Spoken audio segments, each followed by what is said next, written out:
करें। शहद की मक्खी नबी का जिक्र कर ले, नबी पर दुरूद पढ़ ले तो कड़वे का मीठा बना दे, नमकीन का मीठा बना दे, पानी का मीठा बना दे।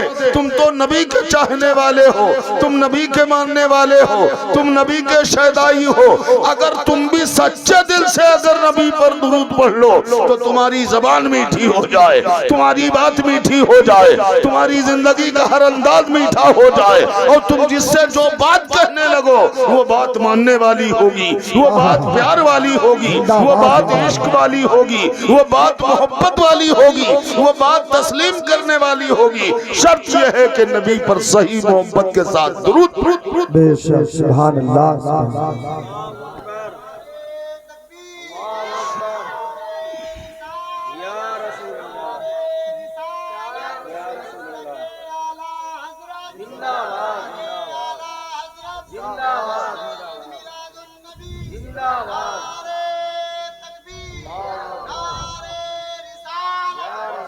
इश्क आला हजरत देखिए, इरशाद फरमाते हैं आला हजरत आज दुनिया कह रही है, जिधर देखो सुन्नी, जिस तरफ भी देखो आला हजरत का जरूर नाम लेते चले जाते हैं। सुन्नियों को कुछ मालूम नहीं, सिर्फ आला हजरत याद है। आला हजरत सिर्फ आदमी को सहज में नहीं याद है, इंसान उलमा शोरा जितने हैं वो आला हजरत को मजबूरी में याद करते हैं।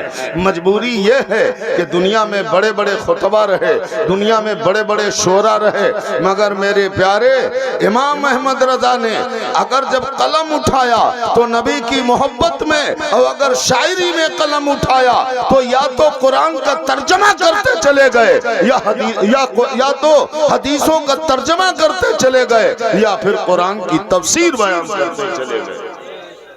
इमाम अहमद रजा के कलाम में जवाब नहीं।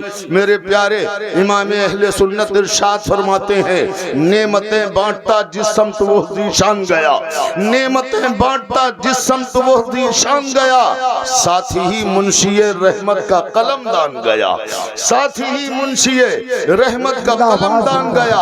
और फिर फरमाते या रसूल अल्लाह ले खबर जल्द के गैरों की तरफ ध्यान गया, ले खबर जल्द के गैरों की तरफ ध्यान गया। मेरे आका मेरे मौला तेरे कुर्बान गया, मेरे आका मेरे मौला तेरे कुर्बान गया। और आह वो आंख के नाकामे तमन्ना ही रही, आह वो आंख के नाकामे तमन्ना ही रही, हाय वो दिल जो तेरे दर से पुरअरमान गया। और जानो दिल होश खैरत सब तो मदीना पहुंचे, जानो दिल होश खैरत सब तो मदीना पहुंचे। तुम नहीं चलते रजा सारा तो सामान गया, तुम नहीं चलते रजा सारा तो सामान गया। तुम नबी की मोहब्बत में थोड़ी देर बैठ नहीं सकते हो। और इमाम अहमद रजा का इश्क देखो कि सब कुछ चला गया है, सब कुछ पहुंच गया है नबी के दयार में। और जब पहुंचे थे आला हजरत इमाम अहले सुन्नत, ये इश्क इमाम अहमद रजा का सारी दुनिया पर जो बोल रहा है वो इश्क इमाम अहमद रजा बोल रहा है। और मेरे प्यारे भाई यहाँ सुन्नियों का जब मामला आता है तो कहते सुनो वो फला फिरके के लोग नबी की बुराई करते हैं, कोई अपनी तरह कहता है, कोई अपने जैसा कहता है, कोई अपने मिसल कहता है।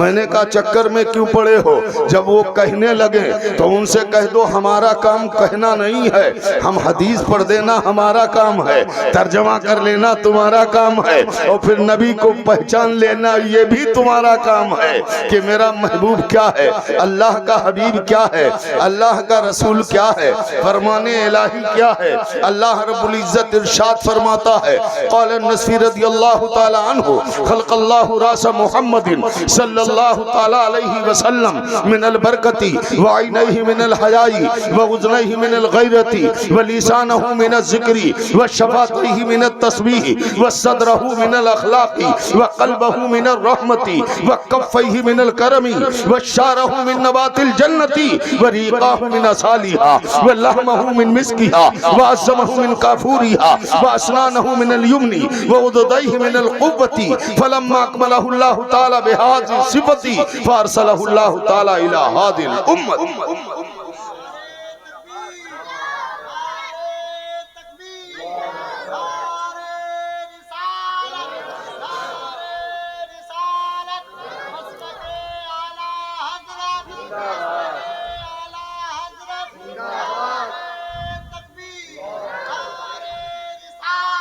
मैं कुछ नहीं कहता, ये तो रब से पूछो। अरे जानेगा वही जिसने बनाया है।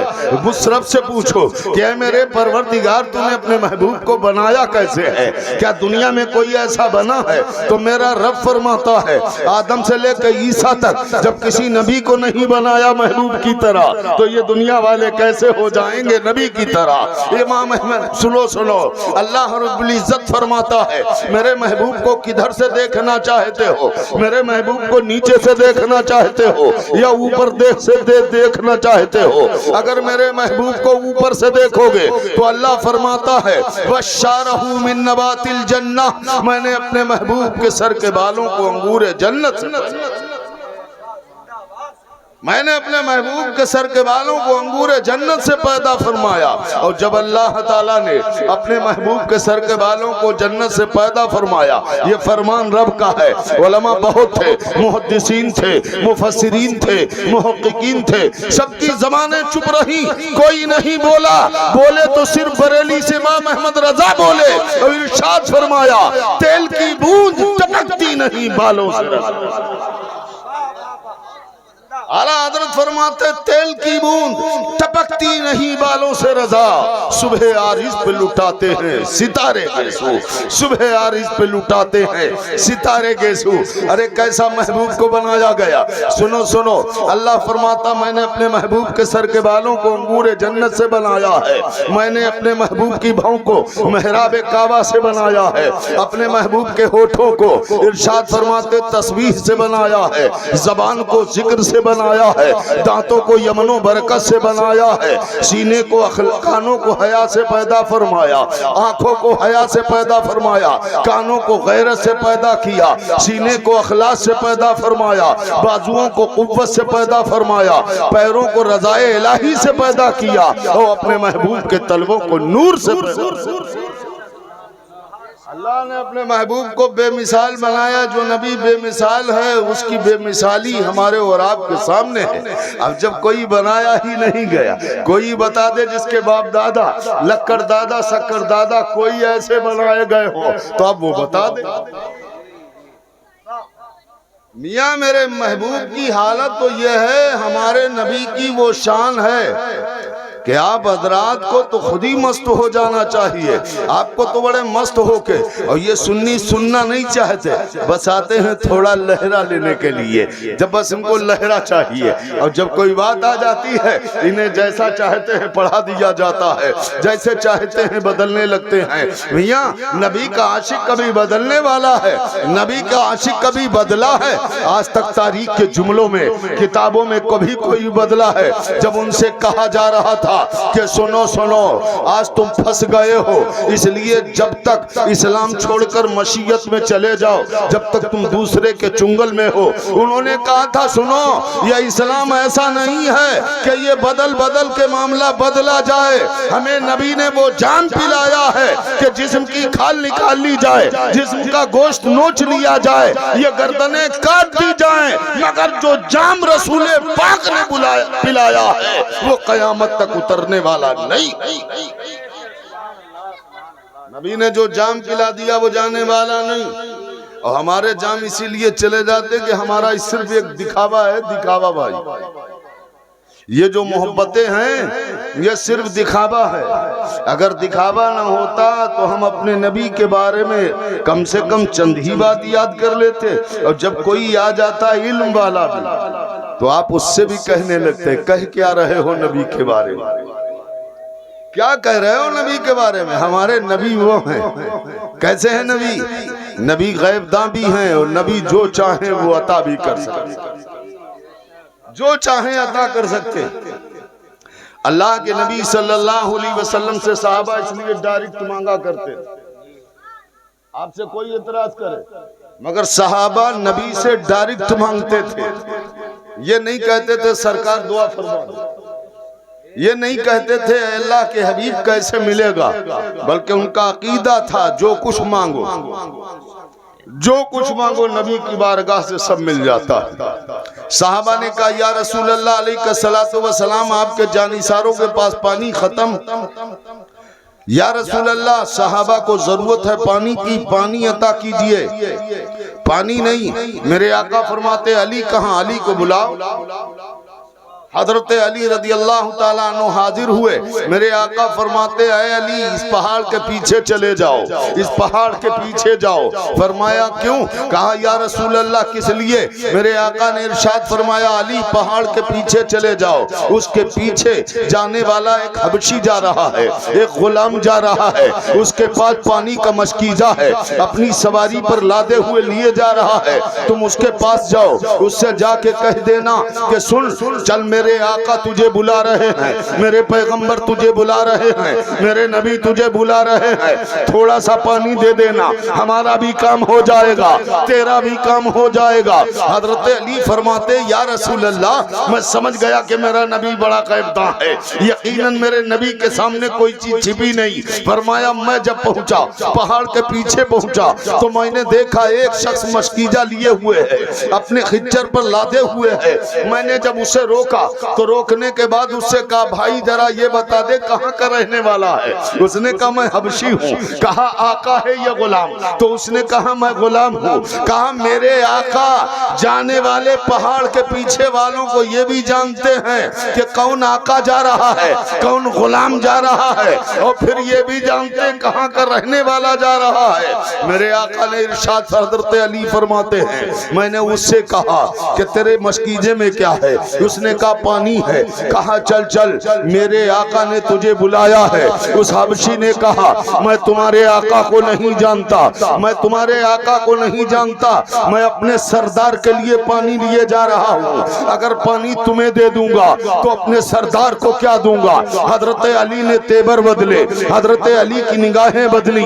हजरत अली रदी अल्लाह ताला अन्हु के आंखों के हिसाबात जब बदले, उसने हजरत अली की आंखों की तरफ देखा, बस उसके बाद राजी हो गया। कहने लगा चलो अली को देख ले और अली के तेवर देख ले, और उसके बाद फिर तैयार न हो, तैयार हो गया चलने के लिए। हजरत अली ने फरमाया तेरा कोई नुकसान होने वाला नहीं। अब हजरत अली रदी अल्लाह ताला अन्हु उसको साथ लेते हैं। अब वो यहाँ आया और आने के बाद उसने देना शुरू कर दिया। अब जब उसने पानी देना अर्ज किया, मेरे आका का चेहरा देखा।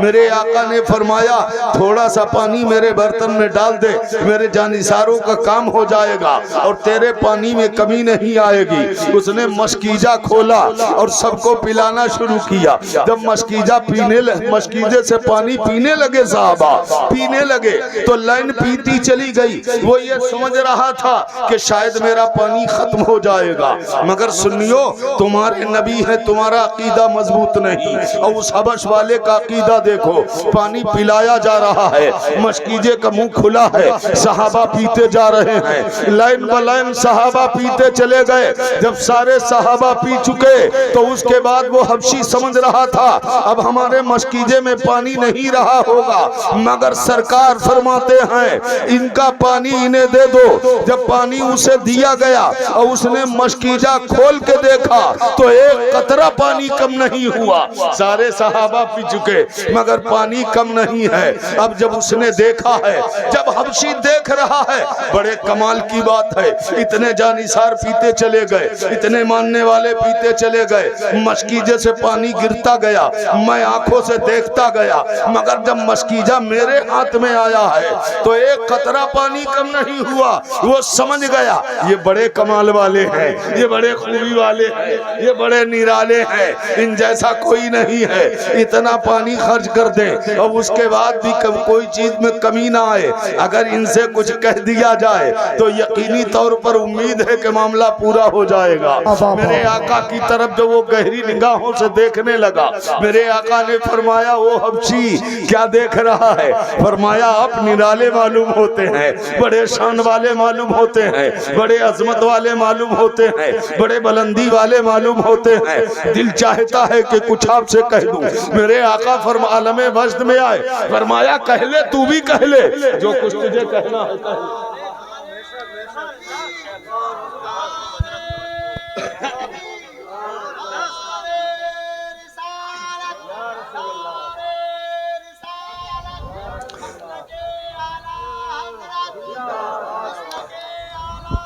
जिंदाबाद जिंदाबाद। मेरे आका फरमाते कहले तू भी जो कुछ कहना चाहता है। उसने कहा अय अल्लाह के नबी मैं सिर्फ कहना और नहीं चाहता, बस बात यह है मैं हवश का रहने वाला हूँ, मेरे मोटे मोटे होठ हैं, मैं जरूरत से ज्यादा काला हूँ, मैं बड़ा बदसूरत हूँ, लोग मुझे बिठालना पसंद नहीं करते।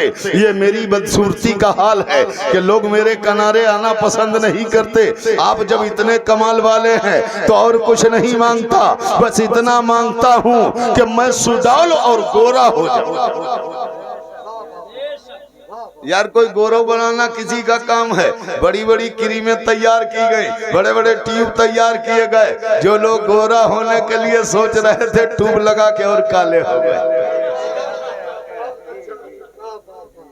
ट्यूब लगाया तो और गोरे के बजाय काले हो गए।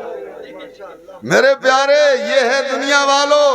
और मेरे नबी की बारगाह में जब वो कहने लगा या रसूलल्लाह मैं जरूरत से ज्यादा काला हूँ, मैं बड़ा फूहर हूँ, हवश का रहने वाला हूँ, मोटे मोटे होठ हैं, या रसूलल्लाह मुझे गोरा खूबसूरत बना दीजिए। मेरे आका मुस्कुराए। मेरे आका नाराज नहीं होते थे। तुम नाराज हो जाते हो, ये इस्लाम का तरीका नहीं है। इस्लाम का तरीका यह है कि जब किसी का काम लग जाए तो मुस्कुरा के उसका काम कर दिया करो, तुम्हारे नबी भी खुश हो जाएंगे, तुम्हारा खुदा। वाह वाह वाह, जिंदाबाद जिंदाबाद। ये मेरे नबी का काम है। मेरे नबी मुस्कुरा दिए, और जब मेरे नबी मुस्कुराए तो मेरे नबी ने कहा बस इतनी ही जरूरत है। मेरे आका ने उसके चेहरे पर दस्ते मुबारक घुमा दिया। ये नूरानी हाथ था, जैसे ही घूमा वो सुडौल हो गया, होठ भी पतले हो गए, वो खूबसूरत हो गया, काला था गोरा हो गया। अरे इंसानों सुनो सुनो, जब तुम नबी की तरह हो तो मेरे नबी सुडौल बना देते हैं, गोरा बना देते हैं। अरे तुम दुनिया वालों को न बनाओ, अपने खानदानी को बना दिया। नारे तकबीर, नारे रिसालत, अज़मते मुस्तफा, इल्मे गैबे मुस्तफा, नारे तकबीर, नारे रिसालत, जिंदाबाद। तुम गैरों को न बनाओ, अपने घरी वालों को गोरा बना लो, अपने बेटी बेटा गोरा बना लो, अपने बीवी बच्चे गोरे बना लो। मेरे प्यारे किसी को तो गोरा बना ही लो।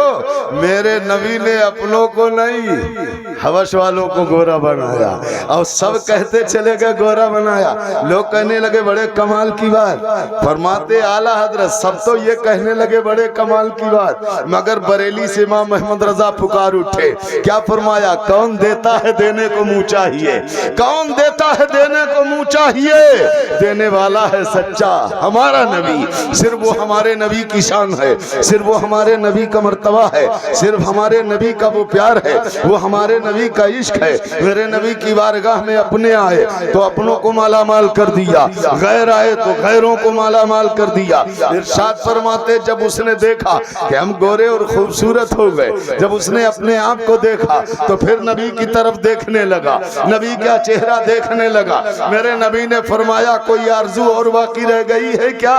कहे और कुछ कहना चाहता है। तो उसने कहा अल्लाह के नबी और कुछ अब कहना नहीं चाहता, बस इतना कहना चाहता हूँ कि जिसका मैं गुलाम हूँ, मेरा जो आका है, मैं ये चाहता हूँ कि आपने मुझे तो गोरा और जन्नती बना दिया, आप मेरे आका को भी जन्नती बना दें, ताकि मैदान कयामत में हम आका और गुलाम दोनों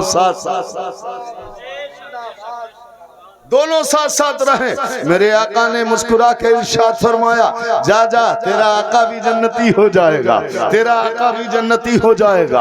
अभी ये चला है मियाँ, जब ये हबशी अपना मशकीजा लेके चला, अपने आका के दरवाजे पे पहुंचा, दस्तक लगाई, जब आवाज लगाई, अंदर से उनका आका निकल कर आया। कहने लगा तू कहां से आया है? जा जा मेरे दरवाजे से जा, मेरे दरवाजे से चला जा।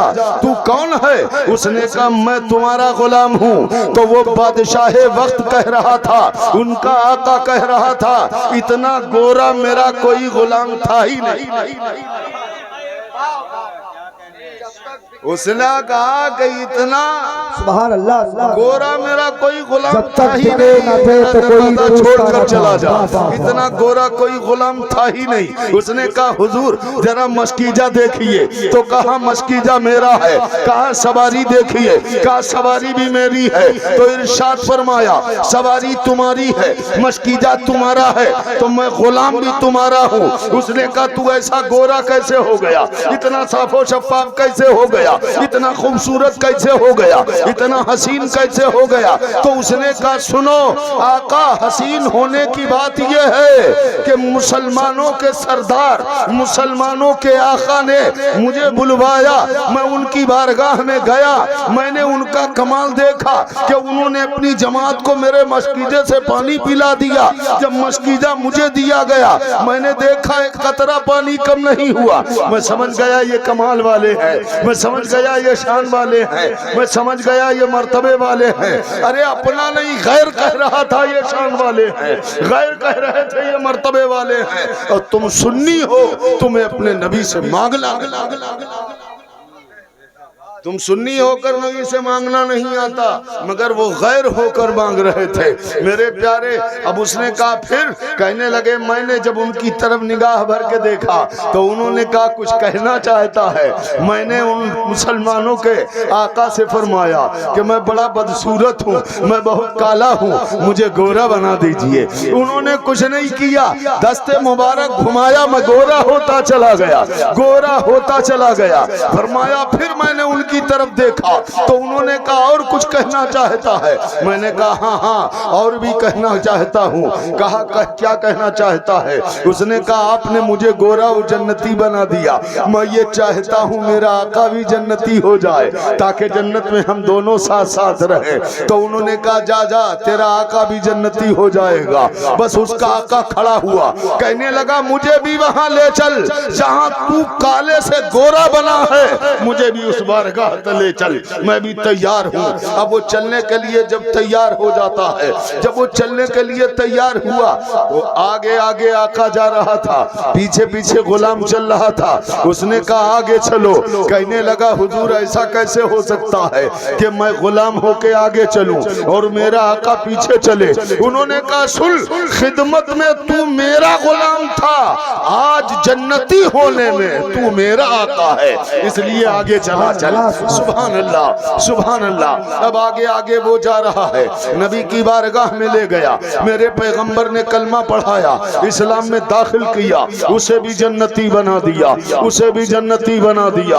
अब लोगों ने जब ये कह दिया मुस्तफा के पास क्या है, अल्लाह ही सब कुछ देखता है, अल्लाह ही सब कुछ देता है, मांगो तो अल्लाह से मांगो। ये सुन्नी भी मांगना बंद कर देते हैं, ये सुन्नी भी नहीं मांगते हैं। गैरों की बात सुनी तो ये समझ गए नबी के पास कुछ नहीं है, इसलिए इन्हें इतना याद रहता है कि नबी 3 दिन के भूखे भी हैं, नबी के फटे पुराने कपड़े भी हैं, मुस्तफा अपने हाथों से कपड़ा सिल रहे हैं, पर इन्हें इतना मालूम है। इमाम अहमद रजा फादिले बरेलवी ने फिर सुन्नियों को आगाह किया, ऐ सुन्नियों धोखा ना खाओ, रसूल पाक की तरफ उनको मोहताज ना देखो, उनको तंग ना देखो, बल्कि इरशाद फरमाया वो मालिक कौनैन है, वो पास कुछ रखते नहीं, मालिक कौनैन है, वो पास कुछ रखते नहीं, दो जहां की नेमतें हैं उनके खाली। बाबा नारे तकबीर, नारे रिसाला, अज़मते मुस्तफा, मकामे मुस्तफा, उलमाए अहले सुन्नत, नारे तकबीर जिंदाबाद। अब ये भैया सब सुन्नी है, अगर इनसे पूछो तो ये सब यही कहेंगे, हम तो वही काम करते हैं जो रसूल ने हुक्म दिया। अब रसूल ने यही हुक्म दिया, क्या रसूल यही पैंट और बूशर्ट पहनते? क्या रसूल पैंट बूशर्ट या सहाबा पहनते थे? या इस्लाम की कोई किताबों में, शायद तुम्हारे घरों में कोई किताब ऐसी रखी हो जिसमें पैंट बूशर्ट पहना जाता है? और फिर मियाँ पहने लोग क्या कहते हैं कि हम जलील हुई है। अरे जलील तो हो ही जाना है, जब तुम इस्लाम से फिर जाओगे जलील नहीं, और कहां से इज्जत पा जाओगे? मियाँ इन्होंने काम क्या किया कि पैंट और बूशर्ट जिंदगी भर तो पहना, मगर जब दूल्हे मियाँ बारात के लिए तैयार हुए तो और अच्छी वाली पैंट तैयार की। अगर इनसे पूछा गया क्या काम है तो कहते सुन्नत होने जा रही, सुन्नत। क्या होने जा रही मौलाना? सुन्नत। अब ये सुन्नत के लिए चले। इनकी जब सुन्नत हुई तो ये इन्होंने क्या बनाया, पैंट बूशर्ट और फिर कभी कभी तो कह देते टी शर्ट।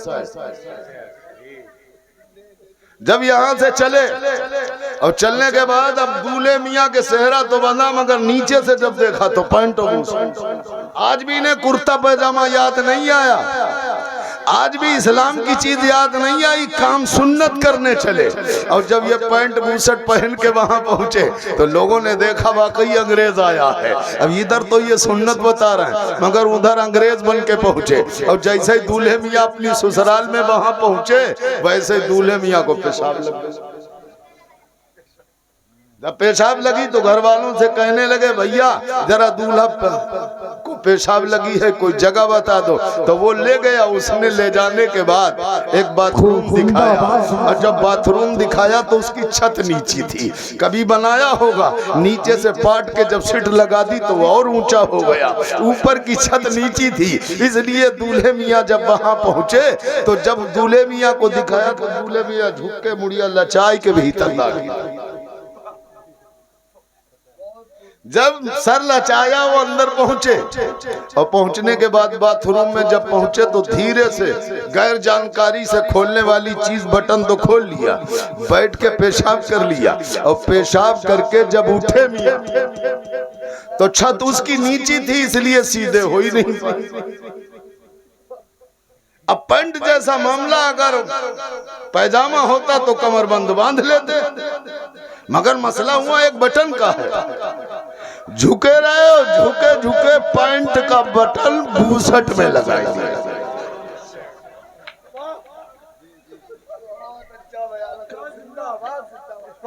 पैंट का बटन कहाँ में लगा? बूशर्ट में।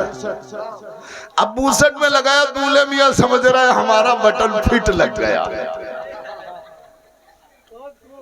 दूल्हे मियां समझ रहा है हमारा बटन फिट लगा हुआ, तो झुके झुके बाहर निकल आए। अब जितना झुके थे उतने ही ऊंचे बटन लगा था। बाथरूम से जब बाहर हुए तो अब दूल्हे मियां धर के जोर मार रहे हैं, मगर वो बूशर्ट और पैंट अपनी जोर मार रही। अब दूल्हे मियां टेढ़े। बारातियों ने देखा कही क्या इस गांव में जादूगरी चलती है क्या? अरे हम सीधा दूल्हा लाए थे, हमारा टेढ़ा कैसे हो गया?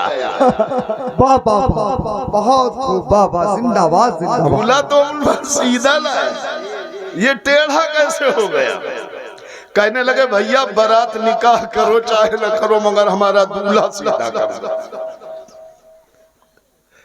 बस्ती वालों ने कहा भैया हम तो तुम्हारे दूल्हा के करीब भी नहीं गए, तुमने दूल्हा की हाजत बताई, हमने तुम्हें बाथरूम बता दिया, तुम ही लोग साथ थे। कहने लगे हम मानेंगे नहीं, दूल्हा सीधा लाए, यहाँ तक सीधा रहा और तुमने कोई कलाकारी कर दी कि हमारा दूल्हा टेढ़ा हो गया। धर धर के जोर मार रहा मगर दूल्हा सीधा ही नहीं। अब लोग जब ये कह रहे हैं मगर मेरे प्यारे देख रहे हो कैसी रुसवाई हो रही, दूल्हा टेढ़ा हो गया।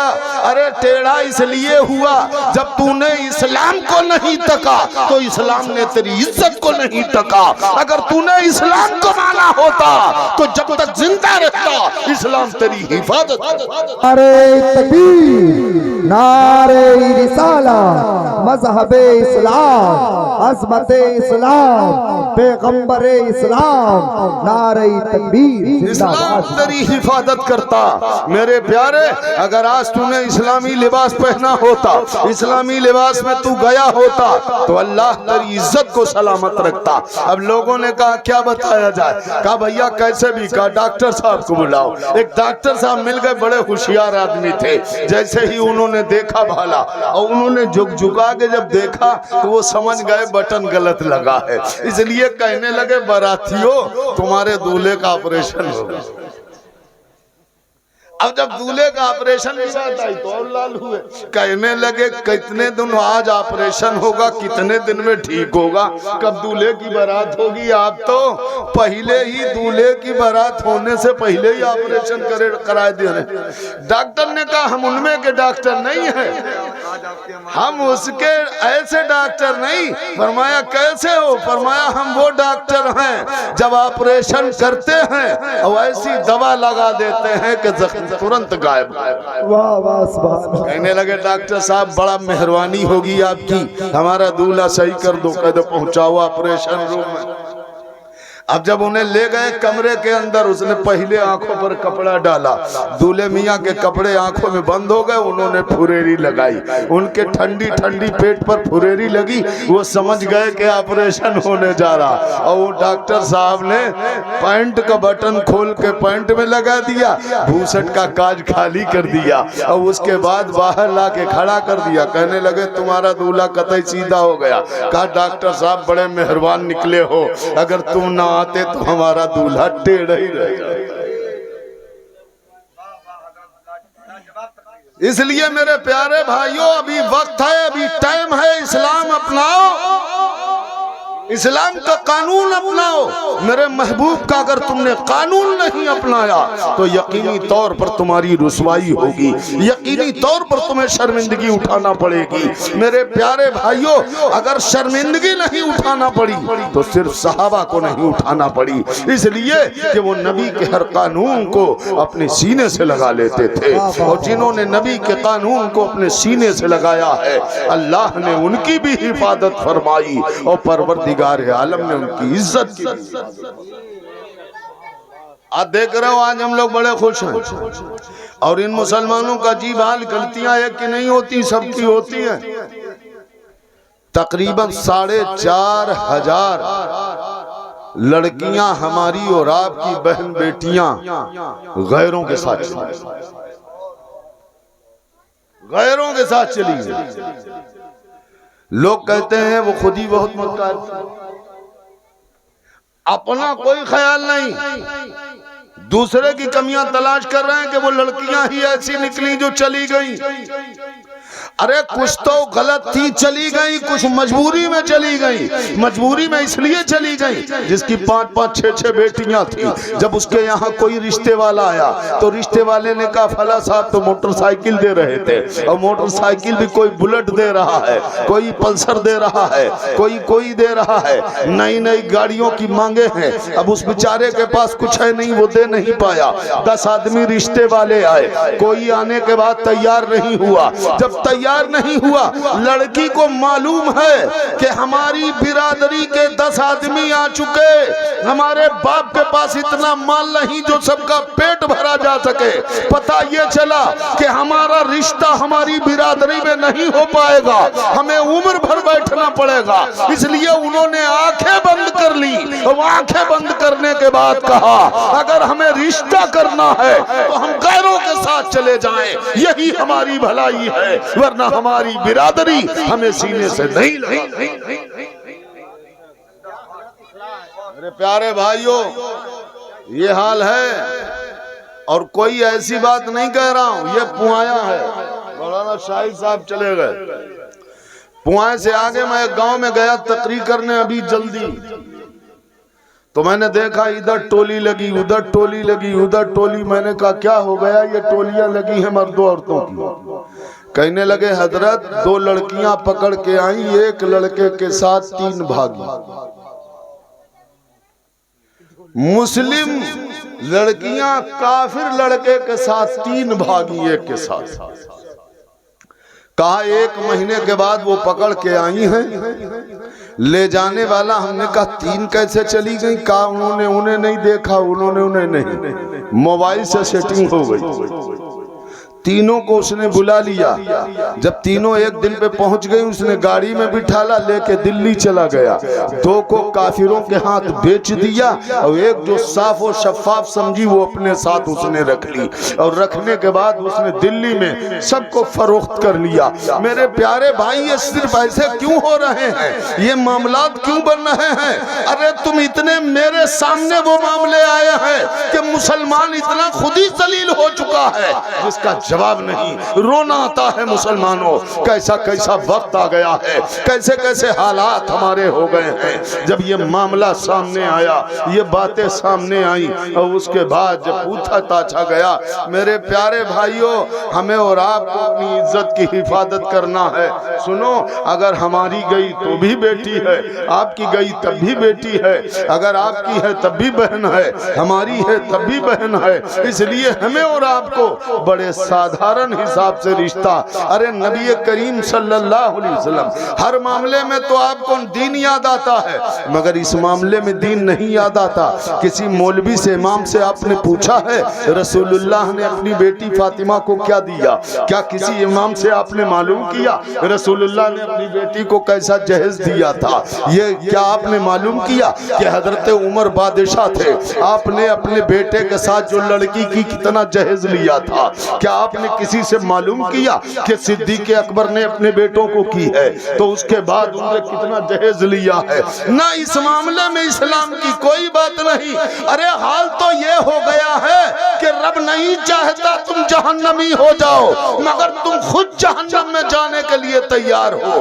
बूढ़ी दादी है, करीब कब्र में बैठी हुई है, जाने के करीब है, हाथ पांव नहीं रुकते, कांप रहे हैं। और जैसे आने वाला रिश्तेदार आया, उसने कहा रिश्ता लेके आए हैं, तुम्हारे यहाँ लड़का है। तो दादी हाथ पांव हिला रही, कह रही आए तो हो भैया, पहले वो आए थे, वो ही दे रहे थे बड़ी गाड़ी।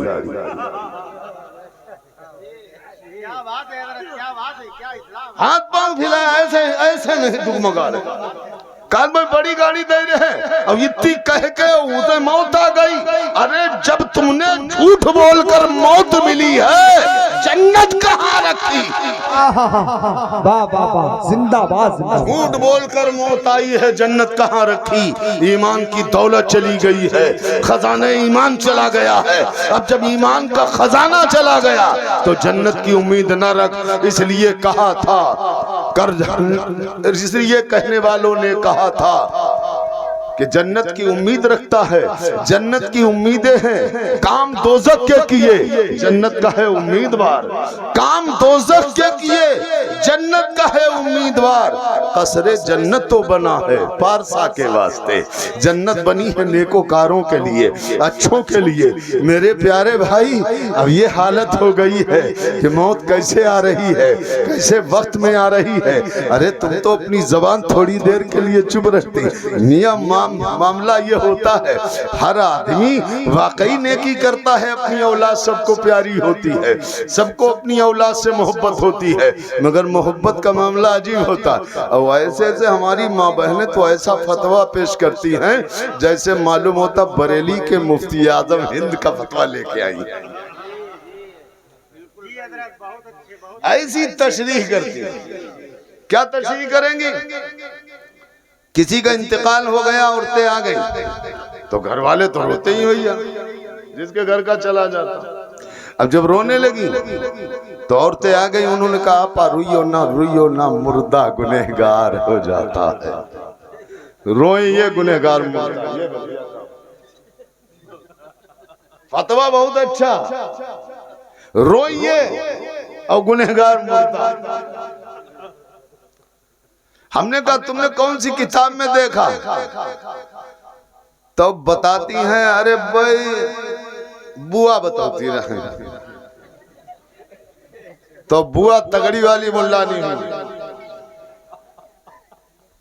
एक दो जुमले नहीं, बेशुमार ऐसे जुमले हैं जैसे मालूम होता ये सब किताबें पढ़े। मालूम ऐसी किताब है, किसी से पूछ लो तो क्या कहते हैं, मौलाना साहब हमारा घर जाहिल नहीं है, हम हूँ पढ़े लिखे, हमारी बिटियों पढ़ी लिखी, हमारी बहुओं पढ़ी लिखी, हमारे घर में सब पढ़े लिखे। और जब मसला आया मोहल्ले में, बस्ती में, गांव में, कोई औरत हालत बच्चा में दुनिया से चली गई तो वह औरतों का झुरमुट जो पढ़ी लिखी वालों का था, वो पढ़ी लिखी वाली औरतें क्या कह रही, बेचारी गजब हो गया, गजब हो गया। कहा क्या हो गया? कहीं बेचारी बेमौत मरी गई, बेमौत मरी गई, ना दुनिया की ना आखिरत। इतना बड़ा फतवा के इमाम अहमद रजा ने फतावे रज़विया में नहीं लिखा। इतना बड़ा फतवा। कहने लगा बेचारी बेमौत मर गई, ना दुनिया ना आखिरत की। पढ़ी सब, ये सब पूरा घर पढ़ा। अब इनका फतवा देखो, फिर रुक करो मदीने की तरफ। या रसूल अल्लाह आप बता दीजिए, जो औरत हालते बच्चा में दुनिया से चली गई उसका हाल क्या है? तो मदीने वाले आका इरशाद फरमाते हैं, जो अय्याम बच्चे की पैदाइश में औरत खत्म होती है वो शहीद जा रही है, उसे जन्नत से कोई रोक। मदीने वाले आका फरमाते हैं वो सीधी जन्नत में जा रही है। और मियाँ हिया क्या बताओ, पढ़ी लिखी बताए नहीं कि बेचारी बेमौत मरी गई, ना दुनिया ना आखिरत। और मैंने आपको बताया रोने वाले में क्या कहा, आपा रोइयो ना मुर्दा गुनहगार हो जाता। हम लोगों ने जब किताब पढ़ी, हदीस रसूल पढ़ी, तो हदीस रसूल में देखा सरकार मदीना सल्लल्लाहु अलैहि वसल्लम के दादा जान अब्दुल मुत्तलिब का विसाल हो रहा है, मेरे रसूल रो रहे हैं। आपके चचा अबू तालिब जहां से गए, मेरे आका रो रहे हैं। आपके बेटे हजरत, जब आपके बेटे इब्राहिम का विसाल हुआ, मेरे नबी रो रहे हैं। मेरे आका की बीवी हजरत खदीजतुल कुबरा जब इस जहां से गई, उम्मुल मोमिनीन गई, तो रसूलुल्लाह रो रहे हैं। सरकार के जलीलुल कद्र साहबा गए तो रसूलुल्लाह रो रहे हैं। हमने कहा तुमने तो बहुत बड़ी बात की, और हमने देखा किताबों के अंदर के रसूल रो रहे हैं। फरमाया ऐ अल्लाह के नबी ये रोना कैसा? फरमाया रोने में हर्ज नहीं है, ढोंग करने में हर्ज है। रोना नहीं, दर्द तो अपने आप रुलाता है, मगर ढोंग करना, जो रोता है उसका दिल रोता है, आंखों से अश्क निकलते हैं, आवाजें नहीं निकलती, दर्द में रोता है। आदमी आह करता है, दर्द में रोता है, बेटे की मोहब्बत में रोता है, प्यार में रोता है, अहले खानदान की मोहब्बत में रोता है। मगर इनका क्या हाल है? ये ढोंग कैसा? ढोंग ऐसा के छोटे से बच्चे को पाला, माँ बड़ी खुशी है हमारे अब्दुल कय्यूम भाई, दूसरे को जाने दीजिए जिनके हम मीलाद में बैठे। हम लोगों की जिंदगी का तमाम साथ रहा, ये उलमा सब जानते हैं। ये बेचारे यही कहते थे, क्या बताएं मौलाना साहब, और तो सब ठीक है मगर अल्लाह ने कोई बच्चा नहीं दिया। बड़ी फरियाद जिससे देखो उसे कहते थे दुआ कर दीजिए, अल्लाह घर आबाद कर दे, अल्लाह घर आबाद कर दे। अल्लाह ने ऐसा करम फरमाया, आज अल्लाह ने इन्हें बेटे भी दे दिए और अल्लाह ने इन्हें बेटी भी दे दी। और ये शुक्र हो गया कि उसका ये एहसान जो रब ने फरमाया, उसी के चक्कर में ये आज मिलाद है। मिलाद भी इसीलिए कि ना ये बेटा बेटी होते, ना अकीका होता, ना मिलाद होता, तो मिलाद भी इसीलिए हुई। तो इन्होंने भी इतनी मेहनत के साथ ये बच्चे, आज इनका दिल खुश है, बढ़ रहे हैं, पल रहे हैं, ये कल जवान हो जाएंगे। मेहनत मशक्कत करने के बाद जब बेटा जवान होता तो माँ से पूछो, माँ अपने आंचल में लेके बेटे को कहती है मेरा बेटा जवान हो गया, बहू बहुत बढ़िया लाई, बहुत बढ़िया, बहुत अच्छी बहू लाएंगे। माँ ने ये सोचा और समझा, फिर जब देखने गई तो कहने लगी बहू बहुत बढ़िया। रिश्ता तय हो गया, निकाह हो गया, अब बहू आ गई घर में, इन पे बुढ़ापा आ जाएगा। कोई हो माँ बाप पे बुढ़ापा, जवान बहू जवान बेटा, बहू आई, अब आने के बाद जब सो गए तो अब वो उठ रही है 10 बजे दिन के। साथ कह रही बिटिया उठ जाया करो, सुबह काम धंधे वाले जाएंगे, सुबह को चाय बना लो, जरा सा नाश्ता पानी हो जाए, दिन में फिर सो जाइए। एक दिन उठाया, 2 दिन उठाया, कहा अरे बुढ़िया तो इतनी खतरनाक है, इसको नहीं दे।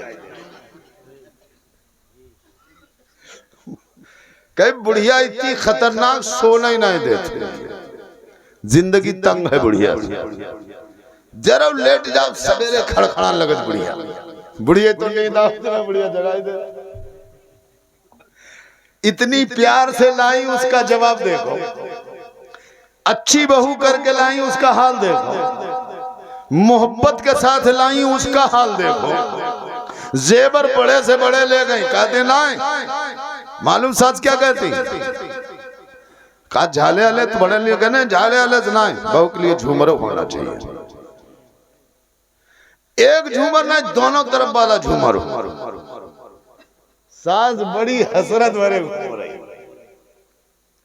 पहले जब देखी तो लोगों ने कही हल्की काम कर लो, कही ना जेबरी के अलावा कुछ नहीं लिए जे, पूरा बंधा गुच्छा बहू के पांव। सास ने इतनी उम्मीदों के साथ सारी चीजें कर दी, और जब बहू आई तो हमने सुनाया आपको कि क्या कहा बहू ने, कि बुढ़िया चैन नहीं लेंगे। उसने अपने मियाँ को रात में समझाया बुझा, कह देखो या तो तुम अपनी अम्मा तेरा हम अपने घर रहे, तुम्हारी अम्मा सोमने नहीं दे। उन पे ऐसा इश्क सवार हुआ, उन्होंने कहा नहीं अम्मा सोम दे, घर के दोनों जने निकल चला। अब ये तो पहले ही से मर्जी थी, ये तो आरज़ू तमन्ना पहले ही थी कि हाँ निकल चलो। निकल गए मियाँ। ससुराल में 15 दिन रह रहा है। उन्होंने कहा भैया, फिर उन्होंने अगर किसी ने कह दिया ऐसे पड़े रहोगे तो कब तक खाओगे, तो फिर वहां से निकल के आए। निकल के आने के बाद मियाँ बीवी दोनों मचे घूम रहे हैं। ही आए, कहने लगे घर की मजदूरी कर लो, और 300 रुपया अगर मिले ही 100 रुपया में घर को काम चला ले, 200 रोज बची, महीना में 6000। तो महिला में 6000 और 12 छंग 72 साल में 72,000। घर के अगर 10 साल अलहदा रहे तो घर के राजा ही जाए। आदमी की भी बात समझ में आती चली गई मेरे प्यारे, खूब प्यार के साथ समझाया गया। लोग कहते हैं बहू ने करके खिला दिया, करके नहीं, ऐसा हिसाबी समझा दिया कि ये समझ गया अब हम करोड़पति हो गए। इसका हिसाबी ऐसा समझाया गया कि ये समझ गया कि हम करोड़पति हो गए। उस करोड़पति के चक्कर में ये बेचारा पड़ गया, अलहदा रहने लगा। अब सास बिचारी उधर खा पका रही है और सब कुछ करती चली गई। 10 साल का जमाना गुजरा, ये माल जमा करने में लग गया। ना सास ससुर को पानी दिया, न चाय दी, न खाना दिया। वो बेचारे अपना पकाते खाते रहे और 10 साल का जमाना गुजर गया। इन्होंने बात नहीं की उनसे, जो अरमान भरे अंदाज में बहू लाए थे उन्हें किसी ने नहीं पूछा, उनका हाल किसी ने नहीं पूछा। और 10 साल के बाद कोई न कोई बूढ़ी बेचारी ज्यादा थी, चारपाई पे लेटी, अल्लाह की प्यारी हो गई, अल्लाह की प्यारी हो गई। मोहल्ले की कोई औरत आई, उसने कहा खाला खाला, वो खाला जा चुकी। मुड़िया उनने आए खिलाई, खाला तो खाला गई, चली गई। अब जब खाला चली गई तो बोले कहा, तो उसने मुड़िया हिला के देखा, वो दौड़ती गई। कहने वो बहू क्या तुझे कुछ पता चला, बहू तुझे कुछ मालूम है? कहने लगे कैसे? कहने लगे तेरी सास खाला तो चली गई। अब जब वो दौड़ के आई तो उसने भी मुड़िया हिला के देखा। 10 साल बात नहीं की, मुड़िया हिला के देखा। अब जब देखा कि हाँ सास चली गई तो चिल्ला पड़ी, हाय अल्लाह, हाय अल्लाह, हाय अल्लाह, हाय अम्मा, हाय अम्मा, अब अकेले घर में कैसे रहेंगे? हाय अम्मा, अब अकेले घर में कैसे रहेंगे? मोहल्ले की औरतें दौड़ के आ गई, कहने लगी सास तो बेचारी चली गई। अरे बहू को समझा लो, वरना सास से पहले कब्रिस्तान में बहू चली जाए।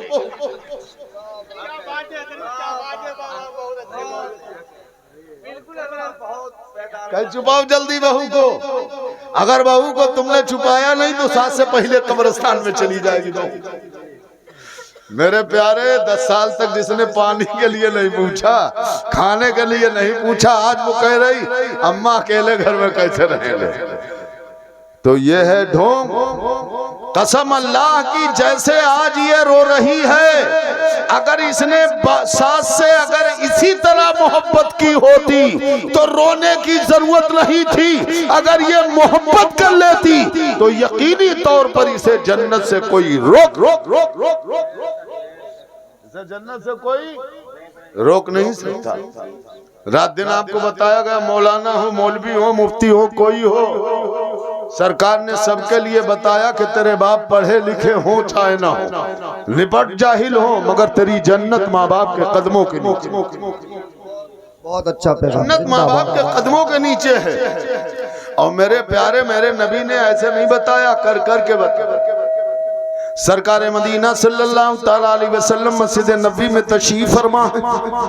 मेरे आका ने एक ज़ईफा को आते हुए देखा, सरकार उठ के खड़े हो गए, मस्जिद नबी के दरवाजे पर पहुंचे और जाने के बाद पहले ही उनका बाजू पकड़ लिया, उनको लेके आए। फिर सरकार ने, जिसको सरकार की काली कमली कहा जाता है, मेरे आका ने अपनी चादर बिछा दी और उनको उस चादर पर बिठा दिया। सहाबा कह रहे हैं जिसे सहाबा चूमते हो, ये ज़ईफा कौन है जो उस चादर पर बैठी हुई है? जो सहाबा जिस चादर को चूम लेते हैं उस पर ये ज़ईफा बैठी है, कौन है? वो अल्लाह के नबी की पीठ पर हाथ घुमाती रही, मोहब्बत का पैगाम देती रही, नबी से कहती रही, यहाँ तक के मामला चलता रहा।